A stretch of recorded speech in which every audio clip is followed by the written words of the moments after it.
इसमें चेक करो, ये सप्लाई वोल्टेज इसे बोलते हैं। देखो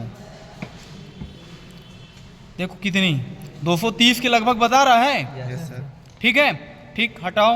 ये टर्मिनल वोल्टेज ये है। टर्मिनल वोल्टेज इसे कहते हैं। ठीक, अब अपन देखेंगे प्रत्येक परिपथ जो जो परिपथ लगाए हैं वहाँ पास वोल्टेज कितना बता रहा। ठीक, तो एक यहाँ पास लगाओ और एक यहाँ पास, और इसकी वोल्टेज चेक करना, देखना। देखो 110 100 110 के लगभग बता रहा है। Yes sir. है ना, उसके आगे पीछे बता रहा। ठीक है, दोनों बराबर हैं। ठीक ठीक। अब इसके बाद उसका चेक करो वोल्टेज, यहाँ पास लगाओ और एक यहाँ पास लगाओ। दिखाई दे रहे हैं ना कि कैसे बराबर होंगे, कैसे क्या होगा। ठीक, वहाँ पास भी देखो बराबर ही वोल्टेज बता रहा है। ठीक है ना। तो अब देखो, अभी यहाँ पास समथिंग मान के चलो कि एक लैंप के मध्य जो है तो 115 वोल्टेज पहुँच रही है। इस लैंप के मध्य 115 वोल्टेज पहुँच रही है, तो दो लैंप लगे हैं तो 115 का 2 में गुणा कर दो, 230 वोल्ट आ जाएगा। अब जितने लैंप लगाओगे तो वोल्टेज और जो है तो घटती जाती है ना। और ये जितनी भी लैंप लगाओ और सभी की वोल्टेज जब जोड़ोगे तो वो टर्मिनल वोल्टेज के क्या होगी, बराबर होगी। ठीक, समझ में आया। अब इसको क्या कर देंगे अपन, ओपन सर्किट कर देंगे, अर्थात यहाँ से हम एक वायर को क्या कर देंगे, निकाल देंगे, यानी कि वो ओपन हो गए। अब सीरीज में ये भी है कि अगर एक भी कोई भी लैंप या कहीं पास भी टर्मिनल ओपन हुआ तो पूरा परिपथ जो है तो सप्लाई से डिस्कनेक्ट हो जाएगा। ठीक है ना, सब पूरा परिपथ डिस्कनेक्ट हो जाएगा। और ये जहाँ पास ओपन परिपथ हुआ है तो ये यहाँ पास अगर वोल्टेज चेक करेंगे तो ये सप्लाई वोल्टेज के क्या होगी, बराबर होगी। ठीक ना, क्यों, क्योंकि ना ये बल्ब जल रहा है ना ये बल्ब, क्योंकि ये वोल्टेज ड्रॉप ही नहीं कर रहा है ना। तो जितनी सप्लाई हम दे रहे हैं वहीं पास इतनी सप्लाई जो है तो ओपन सर्किट में हमको वोल्टेज मिल जाएगी, है ना। अगर विश्वास नहीं हो रहा तो आप चेक कर सकते हो। चेक करो कि ओपन सर्किट में वोल्टेज का मान कितना बता रहा है। एक इसमें देखो बता रहा है ना, और टर्मिनल पे उतने ही वोल्टेज चेक किए थे ना। ठीक, इतने निकला।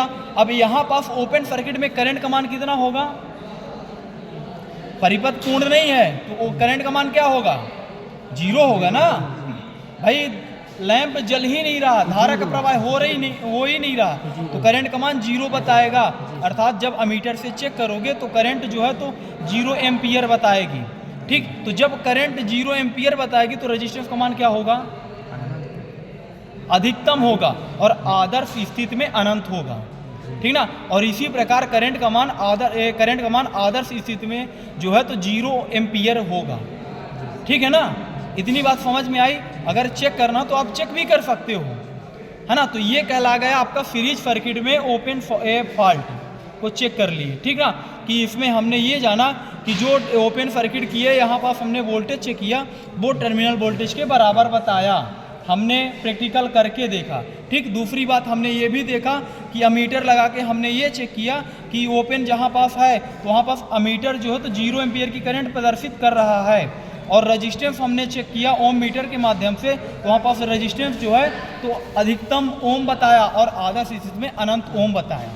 ठीक ना, ओपन सर्किट में ये करेंगे। ठीक, इसी प्रकार अब इसको जो है तो वायर को जोड़ दो, ये दोनों वायर, है ना। हमने ओपन सर्किट टेस्ट कर लिया, अब शॉर्ट सर्किट करेंगे। ठीक, तो शॉर्ट सर्किट करने के लिए ये वाला जो सप्लाई का दे रहे हैं वायर, है ना, इसको जो है तो दूसरे के फर्स्ट वाले टर्मिनल से क्या कर देंगे, हम जोड़ देंगे।